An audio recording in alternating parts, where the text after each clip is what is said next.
What's up, it's your girl Brooks. Thank you so much for pulling up to the Soul Sugar Joint. In this video, I have a sit-down conversation with Danny Thomas over Zoom. We talk about the very first song that he ever recorded called Ebony with the then named band Project Soul, but we know them as Con Funk Shun. If you know Love's Train, Silk Sonic has redone their song Love's Train. Some of y'all are like, duh, I knew that. But some of you don't, and I really hope that I'm reaching more people who don't know. And if you are a fan of Con Funk Shun and Danny Thomas specifically, then I'm sure you're gonna learn a little bit more about him that you never knew before, because that's what we love to do here. We love to focus on the lesser known facts about your favorite music and the soundtrack of your life. And trust me, you're gonna wanna watch this conversation all the way until the end. So without further ado, my conversation with Danny Thomas. Thank you so much for pulling up to the Soul Sugar Joint. Today we have a very special guest. He is a legendary keyboard and bass player, lyrical composer, music producer, global records president, and creator of DAT Music Productions. With 77 music credits, 20 charted hit singles, 8 top 10 hits, 4 RIAA certified gold records, and 1 platinum album with Lil Wayne, a lifetime member of the R&B Hall of Fame, one of the original members of the supergroup Con Funk Shun, recording and performing artist, producer, all the things, Danny Sweetman Thomas. Thank you. Thank you. Of course, of course. I asked you a little bit earlier, but just for everybody else, how are you doing today? I'm doing great.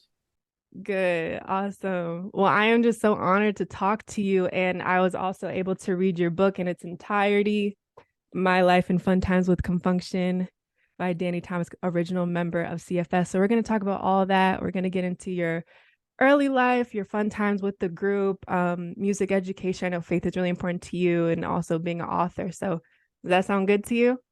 Sounds great. Thank you. Of course. All right. So you began playing piano at 3 years old.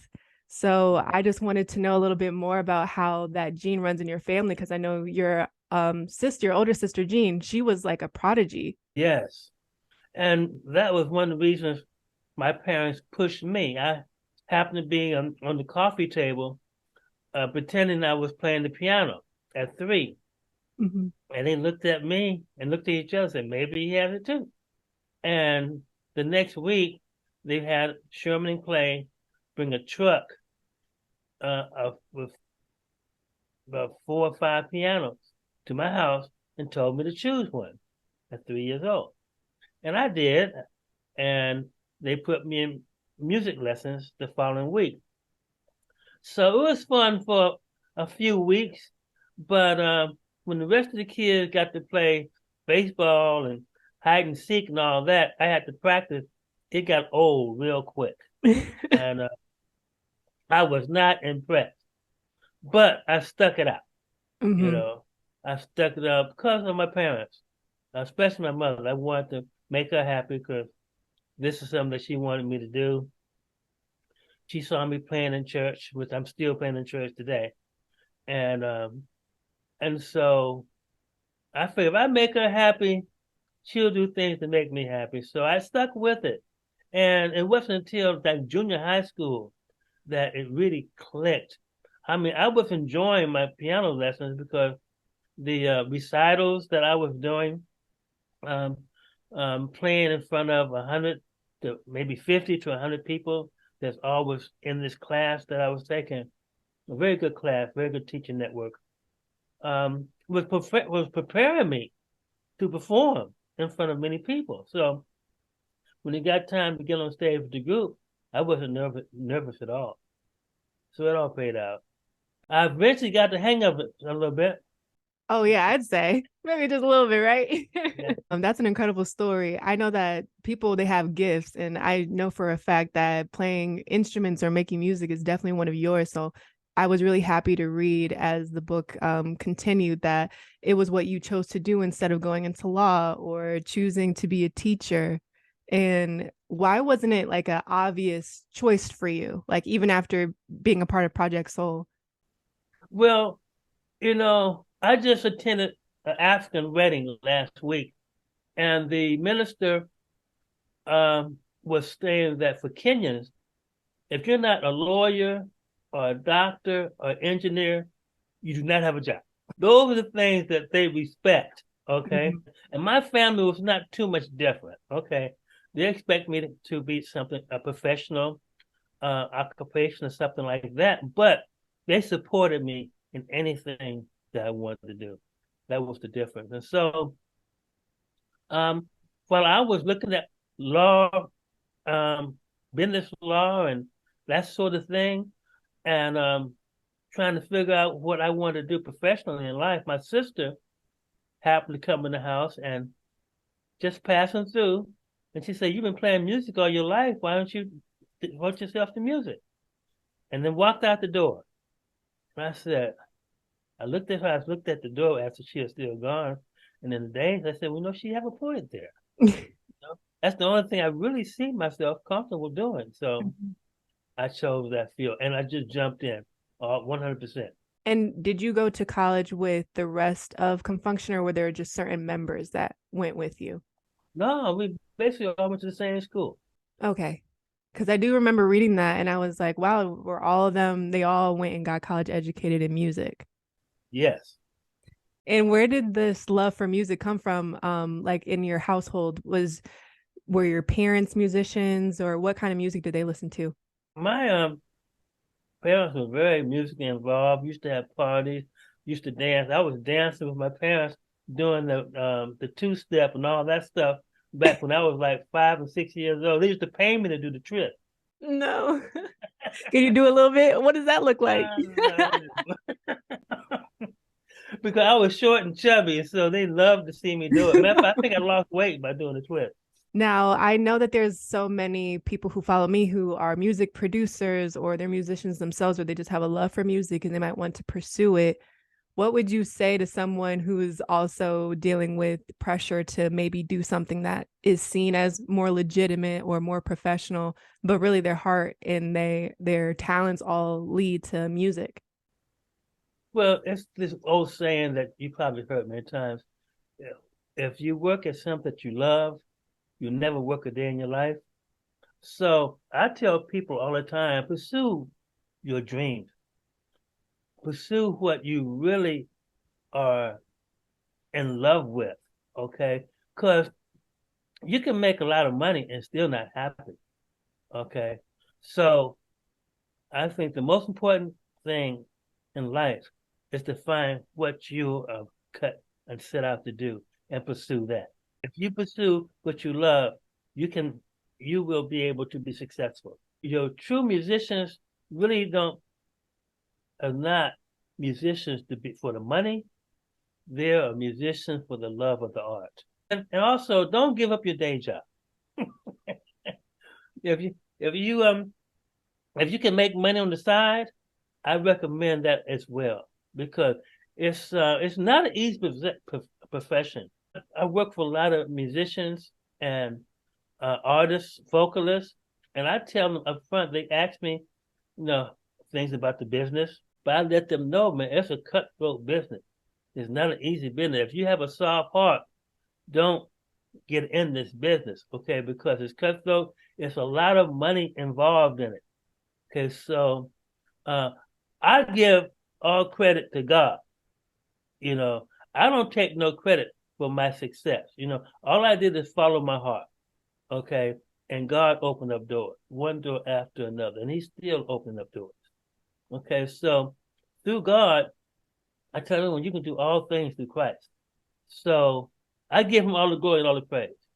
I can, but technically speaking, you just have to learn your craft first of all.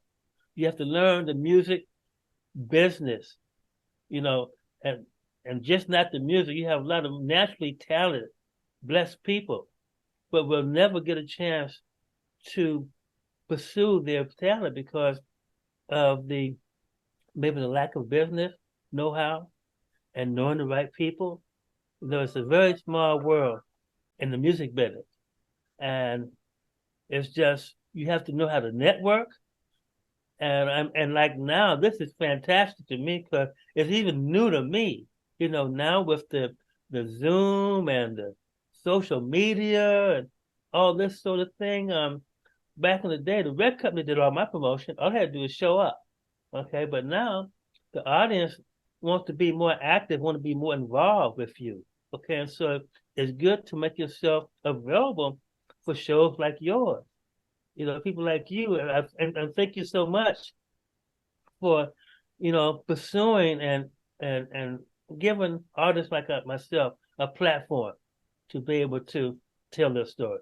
Oh, absolutely. And the and the intention behind this is to honor those who laid the musical foundation that the artists are now thriving in. Because without music like Con Funk Shuns or even the solo projects that you've been working on, there's not that sound, there's not those contributions that we can take from and make timeless music even today. What you wrote in the book, what you were just saying, I definitely saw a lot of themes about faith, saw a lot of themes about relationships and the different people who helped you along the way.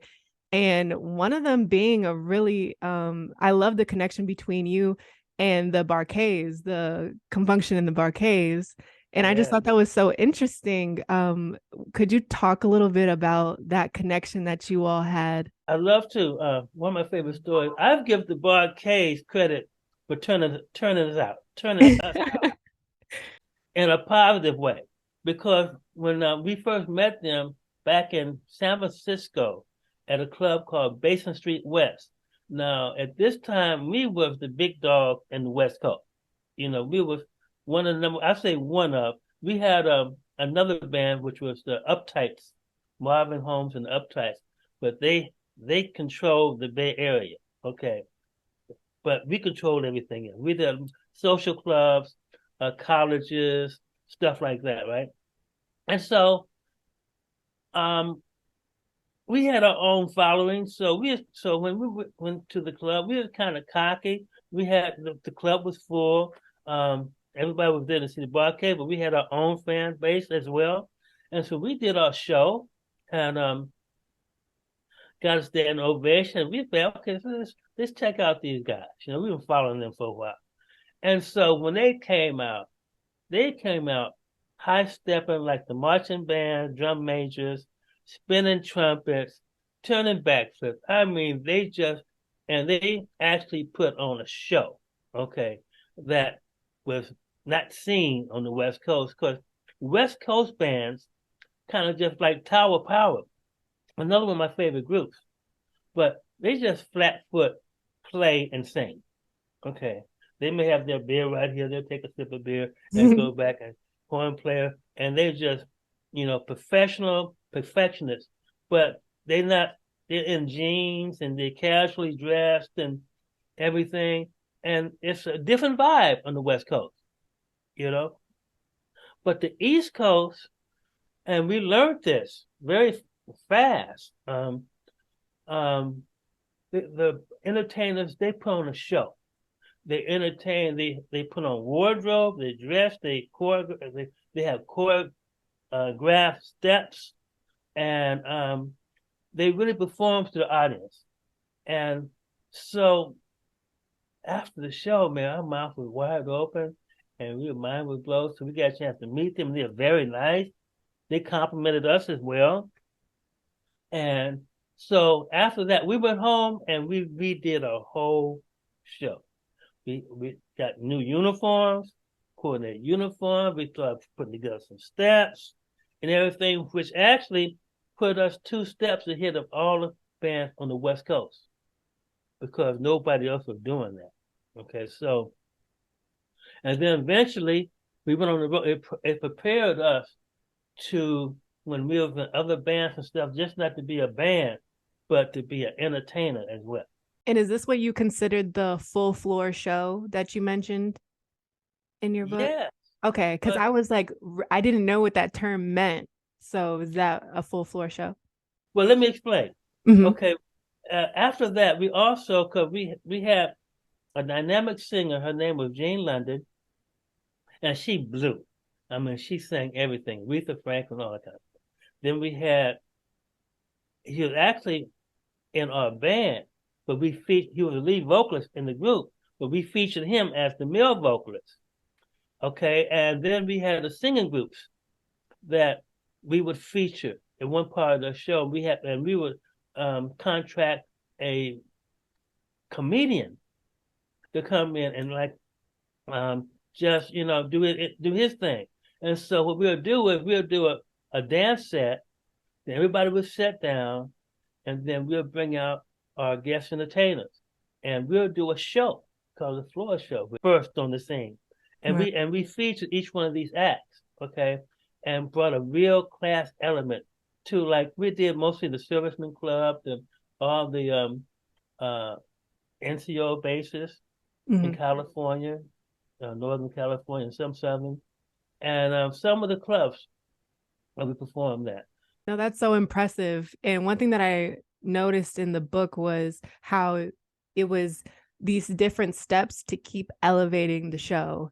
Like, I know that Con Funk Shun started as Project Soul, but before you even recorded a song, you would win all these different talent shows and then take all of your earnings and buy new equipment. And this idea of reinvesting and improving just made it so that now you have this super group that is now, coveted and revered. So where did that business mindedness come from? Was that innate? Like you just knew that, okay, we're going to take this talent show money. We're not going to spend it on gum and candy. We're actually going to buy new equipment. How did that mindset come? Well, it basically comes from the love of music and wanting to be able to be the best that you could be. And you'll know better than your tools. Okay, a carpenter cannot carpenter if he don't have some good tools. Okay, and so forth and so on. So, and we come from very humble backgrounds. Okay, our parents wasn't rich. Okay, my parents bought that piano. My mother did hair, and my father worked at Marriott shipyard. Okay, and it just blew my mind, even at that age, because how they could do that, and why they would do it for me. And that's why I didn't want to let them down. So we knew that we didn't have no sponsor, we didn't have no investor, nothing like that to get the equipment that we knew we would need to be successful. So we saved our money, and we slowly bought instruments. We improved our sound system, everything that we knew we need, even bought a van to carry the equipment in. And as we did this, we got better jobs and more consistent. So which allowed us to get better equipment and everything. And so, off to the point where the band bought my B3 Hammond organ. I call that the best organ ever made. Michael was able to get his Les Paul guitar that he loved. Okay, and everybody was eventually get the equipment because we all invested in each other as a band. As individually, it would be harder for us to do. I want to talk about Ebony, because I know that you wrote that was the very first song that Project Soul released, and that was able to increase your rate and your value as a band because, excuse me, now you had a record. So I'm going to try to play it. We'll see if it works. But I want to just listen to it and maybe get like your memories from that recording session. Wow, memories.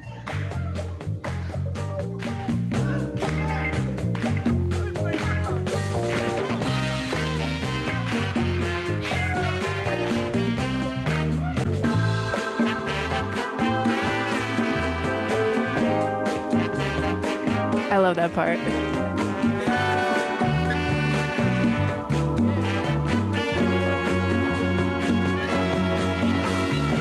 That song was made by Project Soul when they were in high school. I just find that so mind-blowing. You were in high school at that time when you released it, right?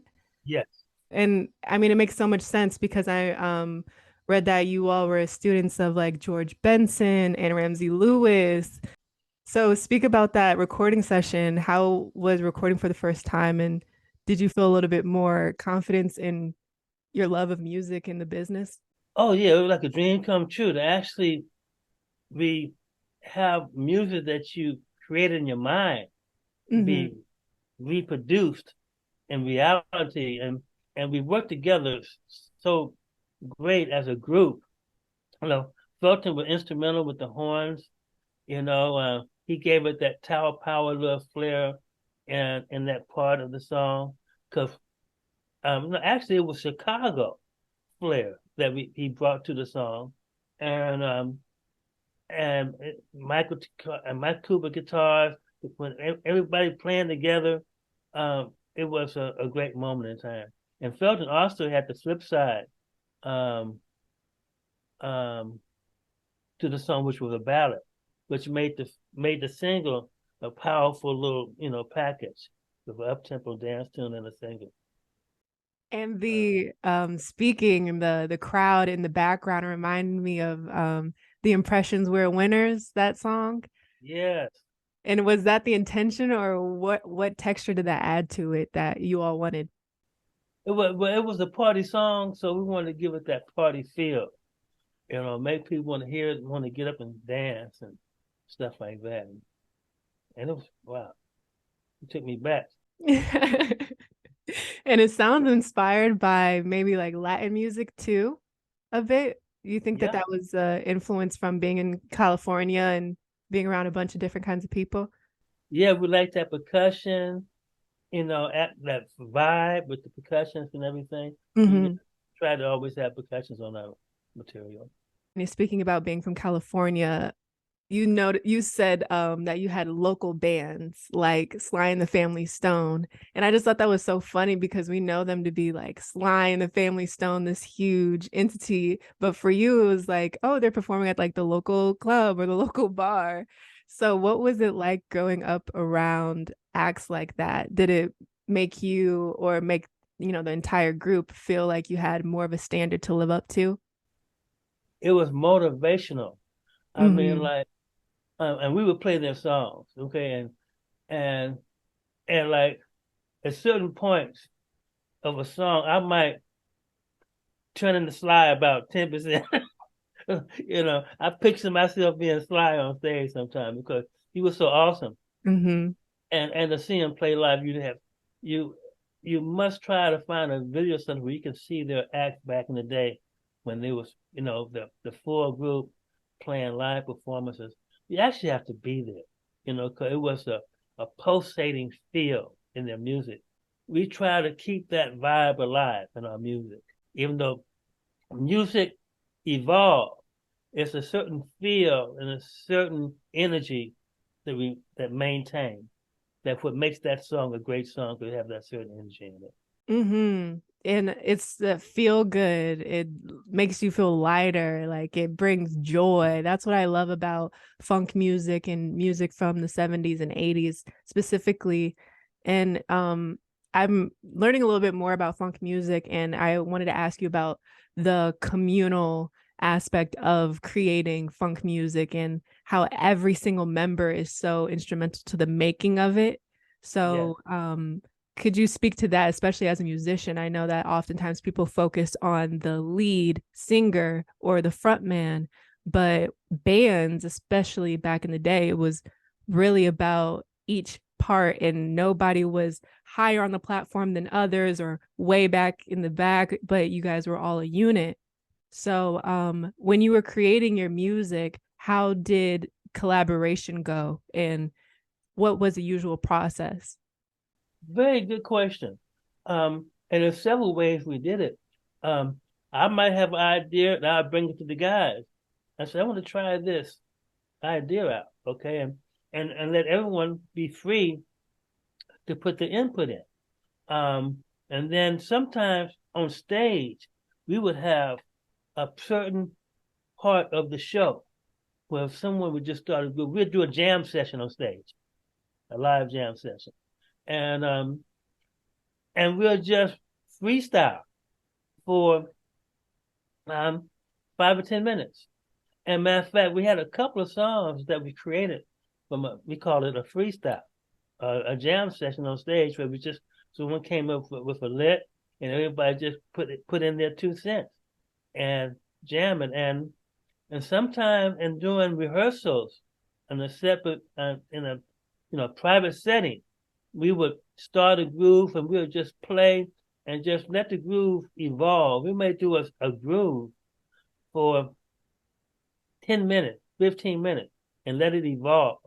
Okay, and then we record everything. And technically speaking, you can take bits and pieces, certain things that really worked, or sometimes the whole thing may just rock, you know, as a natural groove. And but those several ways of doing, to get people involved.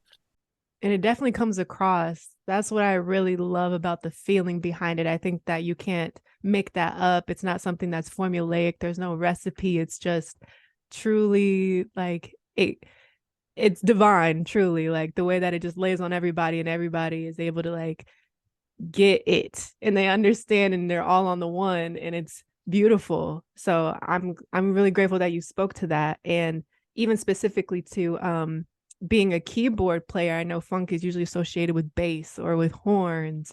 So could you speak to being a keyboard player in a funk band? But see, like me being friends with Sly Stone, and Sly Stone was funky on that keyboard. So I always try to emulate him for the Mm, most part. yeah. But I had, I love Jimmy Smith. I love um, George Duke. There's so many musicians that I try to. I take a little bar for bar, a little bit of this, a little bit of that to create me. Okay, because a little bit of gospel licks, So I had no problem fitting in on the funk because um, I was right there in the middle of it. And the interesting thing that I want to elaborate more on, I'll even throw magic in the groove with music because um, things that come to you even on stage. I know times where we were doing a jam session and I may do a lick on the keyboard and the bass player across there would do the same lick at the same time, which wasn't planned. And I Wow. said, how that happened? You know, Right. so many times things like that happen in music. So it's definitely a spiritual um part of life.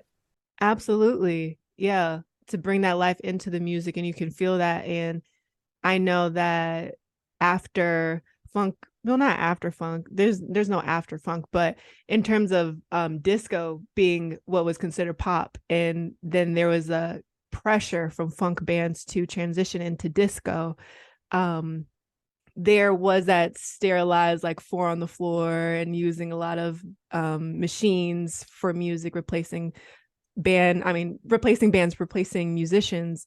So how was that transition, that time between funk music being seen as underground and like black, and therefore they try to make a new version of it and call it disco? Like, how did you navigate that as a band?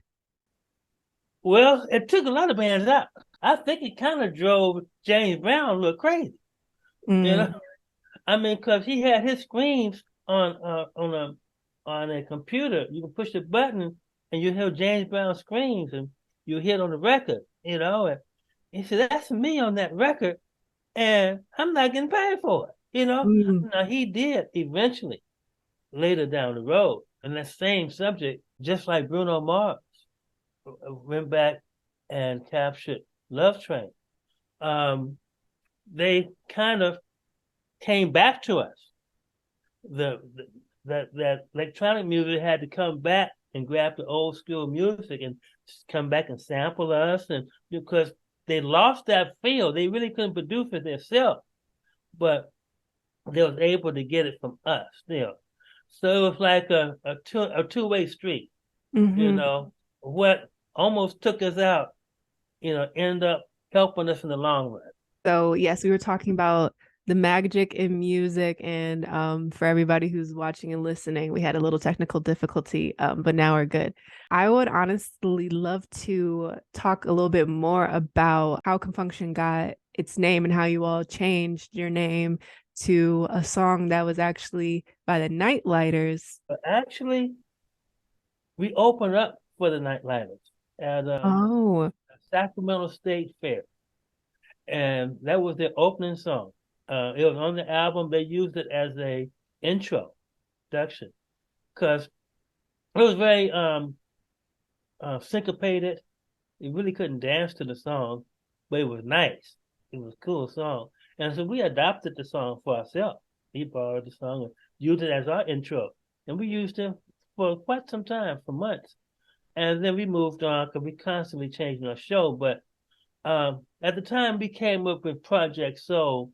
So James Brown was out, was hot. We got soul. Everything was soulful. But then 10 years later, now we're about to get the contract. Now George Clinton, the Funkadelics, everything is funk now, right? The name of the song was Con Funk Shun, right? So we put a bunch of names. So we've got a record deal. They asked us to change our name. And so we put a bunch of names in the hat, and we included Con Funk Shun. And so we narrowed it down. Con Funk Shun was still in the palace, and we thought about it. We actually, what people now, they call it corporate placement. And when you create a name, you try to get a name that will remind you of something in the field that you want to be in. That's just like IBM. You might want to say IBA.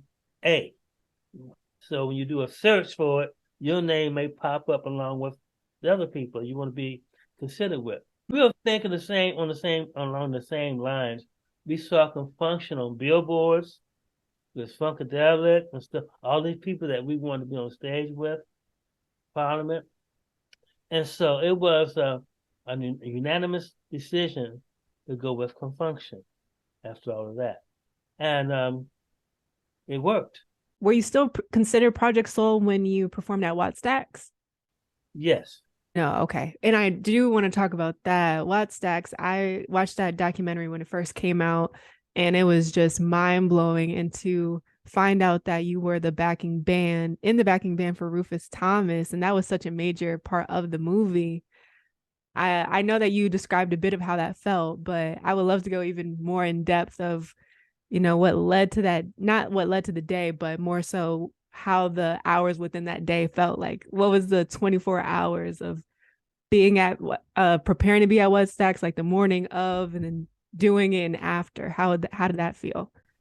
You would never believe, and this probably was intentional because we didn't know. We were in the East Coast. I think we were maybe in Chicago somewhere, and on tour with the Soul Children. Now that's for a 2-man, 2-female group out of Memphis, Tennessee, off of Stax Records, which is a very powerful group. They were dynamic. And so we on tour. Now we had just been on tour with them for 3 weeks. We left home and a 36-hour notice. Like Sunday, we got the offer that we couldn't refuse to be in Memphis, Tennessee on Thursday to open up for the Soul Children, to be their band for 18,000 seater. And so we left that Monday morning on our way to Memphis, Tennessee. Did that show, it went great. We on tour for 3 weeks, and we get a call. We're going to get off the tour. We headed to Los Angeles. We said, okay, we didn't know what's going on. Nobody gave us no detail. And we get to the LA Coliseum, and we find out about this concert to watch Stax movie. We at the hotel. We still don't know what's going on. We just know we got to get, right? Okay, so at this point, Rufus Thomas, we met him about a year prior. He did a telethon in San Francisco, and the other rival band that I was talking about, they were supposed to perform for him.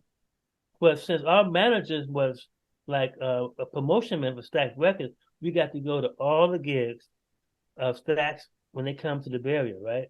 Backstage, all that, right? So we was there, and when we go to an event like that, for some reason, there's a story in here somewhere. That's what I like to tell it. A message, rather. We brought our equipment. We had our truck with all our equipment and everything. We wasn't supposed to play, but we just had all that stuff there. And so Rufus Thomas landed in a helicopter moments before he was supposed to go on stage. He landed in the helicopter, came on stage, And somebody in the band said, "Which one's to play?" He said, "Uptax." He said, "Funky Chicken," of course.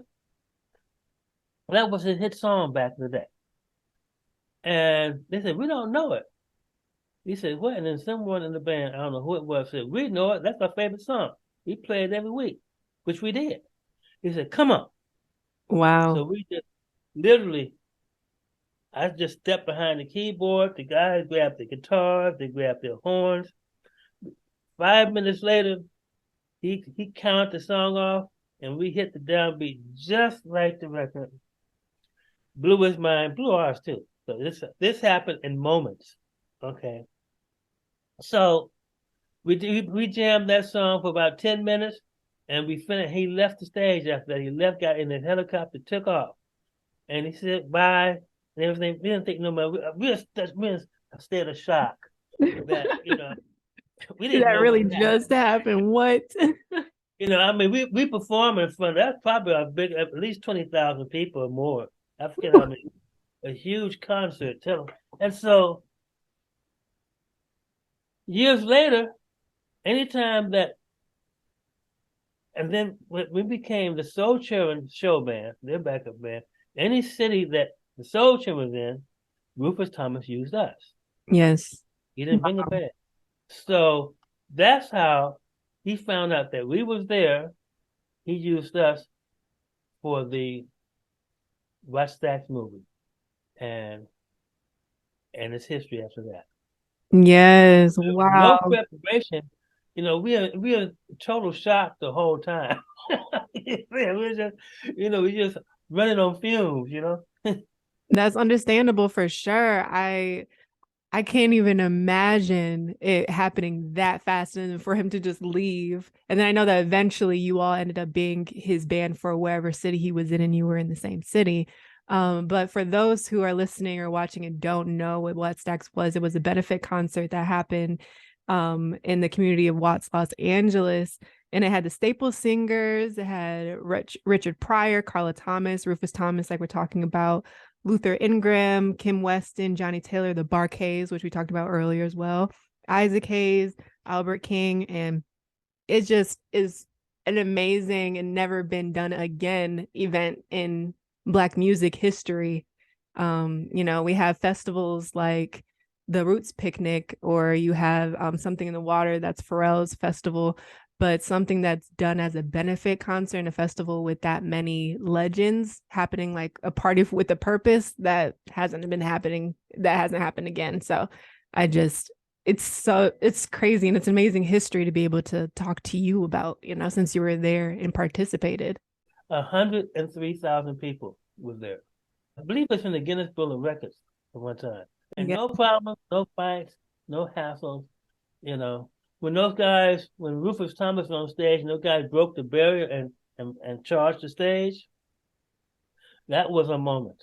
Trust me. We didn't know if they were going to stop. When you called your family about that situation, or not that situation, but that opportunity, how did they react? Because you didn't know either, right? You didn't know you were about to perform with Rufus Thomas. So no, we didn't. And it was just an amazement. It was just a great opportunity. Matter of fact, I consider Rufus Thomas being one of our guardian angels. He besides the Soul Children, the Soul Children, we had a very similar relationship with them. They came to the West Coast. Now we was scheduled. Our manager told them, "You don't need to bring no band. We got the greatest band right here in California. We'll play anything. They'll learn your show." And so they came with only a drummer, a fantastic drummer. He was a show drummer. Memphis is famous for drummers and great musicians.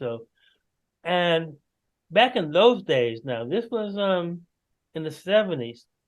They couldn't email up our songs, so we didn't have no playlist or anything. They had maybe 3 or 4 albums, but they literally sang our parts to us. Dun dun dun dun dun dun, dun. And you had to be able to match pitch and play by ear. And we picked up the songs like that. Very short period of time, like a day and maybe 2 days. And we was nervous. At that point, that was one of our biggest gigs that we had did.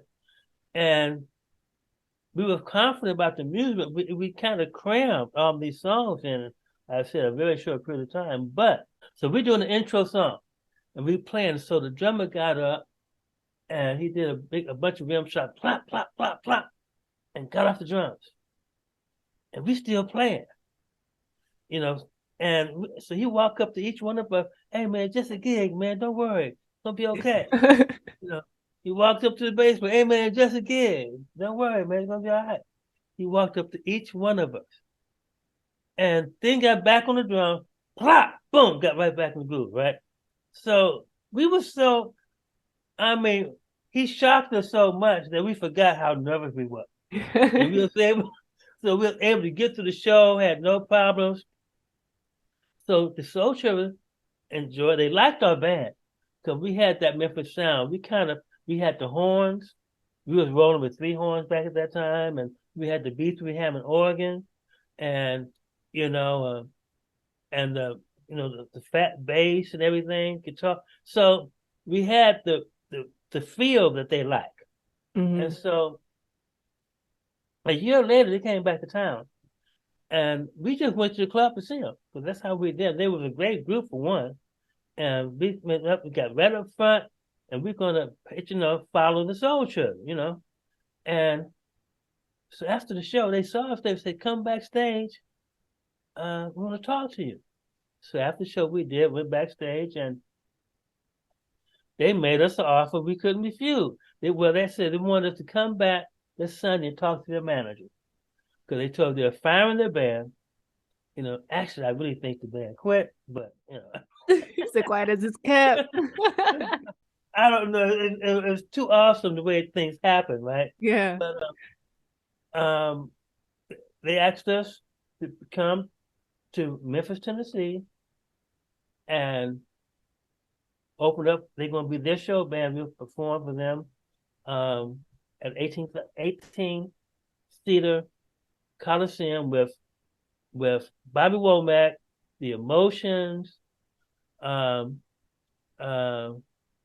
Staple Singers, and there was a group out of Chicago called Sons of Slum. They was like Funkadelic clones. And we did it. We was there. We learned this show, and it was history. So when Rufus Thomas got hold to us, he also introduced us to his daughter, Carla Thomas, and we did her first USO tour in Japan. And that was a big hit. She was very nice to us. She, treated very nice. And with our connections, we toured Japan for the next 10 years. Performing there at least once, sometime twice a year, for 6-week period of time, 2 months. And so we established ourselves in Japan. I heard Japan goes up for Black music. Like, they love it. We were honorary members of this jazz club called the Afro Rake. Oh. And everybody in the club was all Japanese, but they all wore afros. What? How they get their head to do it? Like, I don't know, but they had some bomb afros too. Booming, That is so funny. Yeah. So they love Black music. How was that? Was it a culture shock? Was it like, I know that you're from California that moved to Memphis and then you went to Japan. So what was that like? Oh, total awesome, because they loved us. They really, when we performed, they'll dance. We did a 45-minute set. They dance from beginning to end, never stop. They stay on the dance floor. Wow. And because the music didn't stop. We didn't stop. Yeah. Didn't stop. What a dream. Yeah. And they loved us. They treated us excellent. I remember the last time, after 10 years going back, when we was coming back the last time, we were sad. We didn't want to come back to the earth. I mean, back right, y'all was in heaven over there in Japan. I mean, you know it. That's like, wow. Always assuming that we would get to go back, some period of time. Matter of fact, I'm still working on going back. Our first trip to Japan, we thought, because we was up to always improving our show. We like to always have the latest, newest song that's coming out. Okay, so we said, oh man, we can get behind our music, man. We're gonna be, lost when we get back to California, right? But their music was so current that matter of fact, they may have been a little bit ahead of us, America, because Grand Central Station was out there. We was learning songs in Japan. We learned Grand Central Station and a few other songs. Got back to California. Um, the song wasn't even playing yet. Nobody even had heard of the song. So we were actually ahead of the musical scene here. That's why I also think it's just so important to travel too, because if you don't see the world, then you think that the whole world is the US, and it's not. We met the Pointer Sisters there. We were performing at the club Mugen. Where we Wow. were performing there. Also, Taste the Honey was performing at Yeah. them. Oogie boogie. Yeah. So they were very, on the music. I wanted to talk about Too Tight specifically, because one thing that I love to do, especially with Soul Sugar, and I know that you're familiar with how I talked about Love's Train and how Silk Sonic redid it and then went into the story and everything on my TikTok account. But I would love to bring up some of the influences the newer artists who I feel like are inspired by this song in particular. I don't know if you're familiar with Tyler, the Creator. Are you familiar with him? No, but I don't get out that much. Okay, not a problem. See, that's why I'm here to put you on while you also educate me. Yeah. So there's a part on I Think. That's one of the most loved bridges in like Tyler's whole discography, and one of my favorite bridges of all time. Like, so hearing Too Tight and then hearing that song, I was like, that is either the same voice on the keyboard, or could you speak to how you got that sound out of your keyboard? And I don't know if it's similar for him. But we used a mini moog for that sound. Okay. And right now I'm using Yamaha now to create the same sound because you can duplicate sounds on multiple different keyboards. The strings in it and how light it feels, it reminds me of the emotions also. So were you working with the emotions or performing around them during the time that you recorded Too Tight? Was there any influence there or inspiration? But no, for our producer at the time, um, would send our music to Los Angeles and had a string composers do our strings on our songs, on Too Tight especially. There's a couple of those songs that just got flipped once they did the orchestration to them. So David Crawford did the string arrangements to our stuff, and I believe he probably worked with the emotions as well. Okay. Skip Scarborough was our producer, and he worked with Earth, Wind and Fire, LTD, The Emotions, and many other acts. So our music was worked with very high quality people. And Skip Scarborough, I know, gets a credit for helping you to make the West Coast sound, but like that in the merge of the Memphis sound and the West Coast sound, but um making it defined and refined.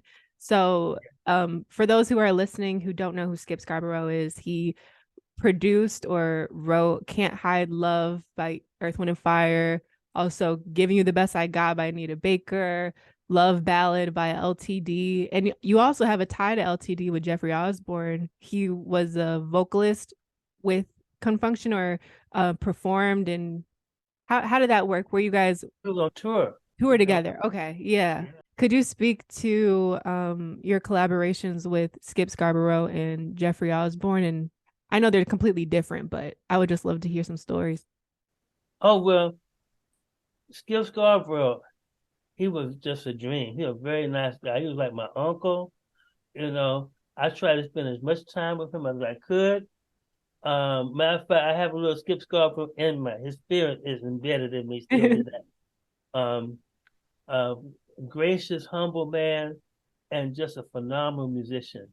His um, his gift, he knew just what to add and just what not to do. If it was fine, he would leave it alone, and he would just, he really helped us get our foundation, and he helped me to find my foundation in music as well. Jeffrey Osbourne, Mhm. yeah, he was just a total professional all the time. He's down to earth, fun loving guy, but when you seen him, um, um, most of the time I seen him on stage, on the way to stage, coming off, he was focused and just really nice guy. I love to hear stories about how someone is on and off stage because it definitely speaks to their character. And I would love to know more about your favorite Con Funk Shun songs. Do you have like a top three, or and what are the reasons for it? Is there like a specific section that you love of one, or a bridge on here? Good question. There's a few, as a matter of fact. Any Summer Love is one of them. Um, I, me being kind of a business minded, like in my show that I have, I love the hits. I love what everybody else loves, basically, and I give them what they want. Okay, but there's one song that everyone loved. So easy. It was on, I think, one of our first albums. Um, and I'm kind of, it's a funky tune. It's off the chain, and I'm featured on organ in that one. And one of the few times that the organ gets, play in funk music as well. But I love all of the songs. All of Fun was the song that broke the ice. Let Me Put Love is a great one. I love the guitar and the vocals on Let Me Put Love. Um, and Too Tight, of course. It's a good one. Yeah, that's a good one. Plus Love Train, we still doing that today. But Indian Summer Love, check Indian Summer Love out when you get a chance. Okay, absolutely. I would love to ask you about Soul Train and being on Soul Train. I don't know when I'll be able to talk to someone who's actually been there and during the peak of it. So I'm taking this opportunity, but I know that Soul Train was considered and still is like the dawn of a new era in Black history and Black music. And how did it feel to be there on the set? Was it Did it exceed your expectations, or what was a really cool aspect of being on the show? Yes, each and every time it was a total blast. I mean, 'cause everybody is so, LA is free anyway. Everybody just, I don't need a partner to dance. Everybody is just upbeat. Um, um, and and so when we do the show, you know, everybody loving the music. As well, we also did American Bandstand and Solid Gold as well. Solid Gold was probably was probably the most exciting one with the Solid Gold dancers, but that's another story for another time. Oh, something else.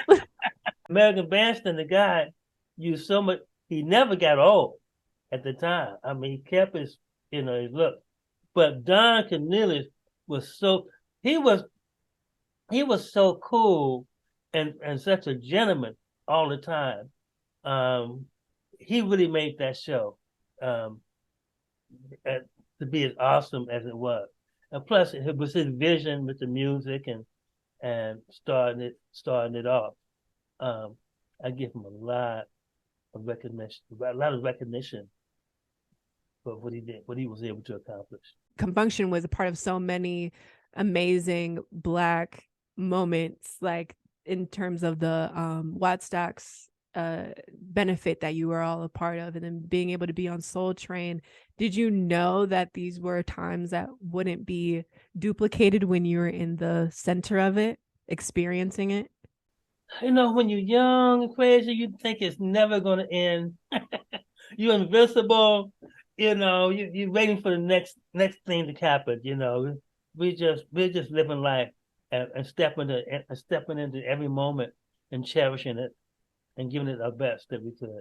I think our fascination, I'm part of Gen Z, so even being not even a thought during all this happening, because it's just like so before my time, the fascination behind still loving it and finding it so incredible is the representation that it brought in even in this music, the representation of just incredible musicians. And it was just a different time that you saw on television of people really embracing who they are. So I just think that's amazing. But your book is called My Life in Fun Times with Con Funk Shun. I really enjoyed reading it. It's a beautiful life story that you chronicled out being a member of, and I learned this about you, of being like a member of almost 10 bands after Con Funk Shun. You were a part of so many bands. It goes on and on, you know. And even the story of your wife Wanda and how you met, and that I felt like I was reading a romance. It's such a beautiful story, and how faith and relationships are really important to you. So what would you hope that when someone purchases the book, what do you hope that they take away from it? Well, man, I try to give, you know, because people come to me all the time wanting to know about how to start a band, how to release a song, how to write a song, how to do all these things in music business. A lot of people have bands and don't know what to do, how to go about getting a record deal and stuff like that. So I try to instill little tidbits of positivity and knowledge through the book as well for those that was interested. Giving them a little one-on-one lesson, A, 1A, things to do, things that you must do to be successful in the business as well. And give them all our fans that have supported the group all these years. Maybe a peek backstage, you know, peek into the life of a musician, the things that we've been, the things that we went through, the life of a musician and stuff like that. And just share my personal story, you know, because I don't take credit for any of the success or anything that I have accomplished. You know, I honor my parents. I get a lot of my style from my grandfather, you know, who's I'm named after both my father and my grandfather. Oh. But my grandfather was the character in the family. Okay. and he was just amazing and everybody loved him. My mother was the rock. She's the reason that, you know, I'm a musician today. This book was written during the pandemic. It's where I couldn't leave the house. You know, everything is shut down. My church is shut down. I wasn't playing in church for the first time in years. And so I had started writing years prior, and I would get some notes down. I had notes, and they would get lost, and things would happen. So this was the perfect time for me to sit down. So now, if I don't do it now, I probably never do it. Okay, so I slammed this book out in a year during the pandemic, and I tried to just pour, you know, as far as the group, the ups and downs, you know, if that, you know, life isn't all good. You have some situations, but it was good for me. You know, I have no regrets with the group. I'm happy for the guys that are still performing. I'm blessed to still be performing myself. And so I just want to give back to my public, our fans that have followed the group and still follow the group. And you definitely gave us that gift and everything that you're talking about, leaving that legacy and having that life story for, you know, ever. It's immortalized in that book. There was definitely a deep sense of gratitude through the book. It was just like themes of gratitude, like, oh, this was great, or this was so good, you know. So I love to hear that, especially being a successful, having a really long career and a strong, successful career as a Black musician in the industry. That's encouraging for, I know, so many people who will be watching this. What do you think are some characteristics of a successful musician? And these will be my closing questions, but I know that you love to teach and to give wisdom. So what would you say are like some traits or some characteristics for a successful musician? Well, number one is dedication. You should, and being ready, being prepared, learning your gift, enhancing your gift to your maximum, and just always being ready, being prepared, because you never know when that knock on the door, when that opportunity is going to address itself. It's very simple to me, because we all have a gift. Recognition is very important. You have to recognize your gift and what you have to offer. And this goes to any business, really, just not music. But especially because see, musicians are kind of weird. music people, because they're in that other vein all the time. They're always in their head, you know. Yeah, but I pride myself. I used to tell people, like when I was doing business, I used to tell people because musicians have are known for being crazy and out there, right? And I would tell them I am a down to earth musician. I don't do all the crazy stuff. You know, but they only if they knew. Um, but life is too short. I recommend everybody pursue their goals, whatever they want to do, and with it's like your life depended on it. Okay, and if you do that, I guarantee you that you will reap your just desert. And that's applicable for everything. I feel like that's just good wisdom right there. And a last question. What would you say to R&B and soul music lovers, listeners, people who are just fans who aren't musicians but love it? What would you say to them? Keep loving, keep supporting. I noticed now that the pandemic, everybody is coming back. The groups are out, ready to perform. They are anxious to perform, and the people are anxious to hear them.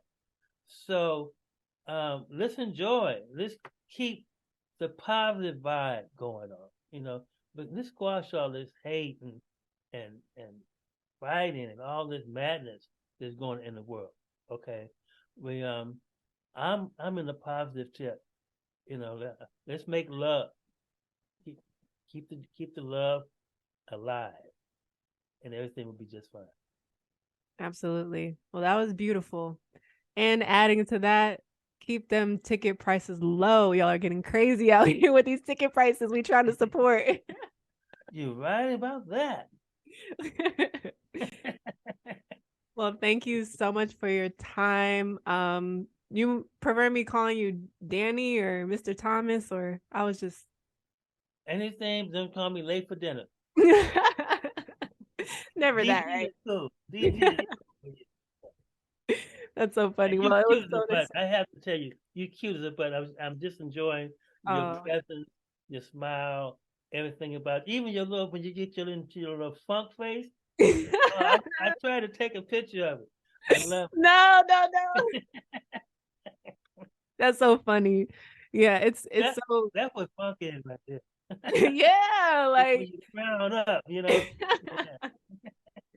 Yeah, it's all about feeling like I mean, I really don't want to spend much time on me, but I was raised on funk music and soul and R&B. So just speaking with you and hearing the stories from my parents and their parents of like, oh, Con Funk Shun and this song and that song, it's, you never think that it's going to come full circle like this. So this was just such a pleasure of mine. I just hope that you enjoyed your time here on the Soul Sugar Joint. Oh, it's so cool. And anytime, if you have any questions, any subject matters you want to discuss with me, let me know. I'll be honored to come back. Wow, I really appreciate that. I definitely will. And please plug whatever you are working on or have released. Do have new music coming. Okay. One of my ongoing projects is Free the Dream, which is a tribute to Martin Luther King, Nelson Mandela, and President Obama. I've been doing mixes of this song for 10 years. I have a new remix coming out. It's out now. I'll probably be doing another next year. It's on iTunes and all the different social media events. And you'll be hearing from me very shortly on a new funk piece that I got coming out. This book, My Life in Fun Times with Con Funk Shun, it's on Amazon. And where else could they find it?